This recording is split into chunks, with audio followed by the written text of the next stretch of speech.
Singapore, নেতৃত্ব যেখানে বিশ্বাসের আরেক নাম, যেখানে ঘুষ নেই, সিস্টেম চলে ঘড়ির মতো। এই দেশটা কি সত্যি সম্ভব? হ্যাঁ, বলছি সিঙ্গাপুরের কথা।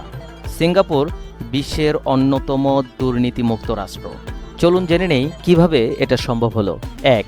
Zero tolerance policy. দুর্নীতির বিরুদ্ধে আইন অত্যন্ত কঠোর। চাকরিজীবী হোক বা মন্ত্রী, কেউ কখনোই ছাড় পায় না। ২.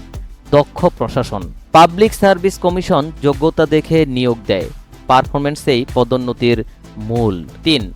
শক্তিশালী নেতৃত্ব। লি কুয়ান ইউ এর সময় থেকেই গড়ে ওঠে clean government is the good government নীতি। ৪. উচ্চ বেতন, কম লোভ। জনপ্রশাসনের কর্মীরা পান প্রতিযোগিতামূলক বেতন, যাতে ঘুষের প্রয়োজনই না পড়ে। আপনি কি চান বাংলাদেশেও এমন স্বচ্ছ নেতৃত্ব? তাহলে ভিডিওটি শেয়ার করুন ও মতামত দিন।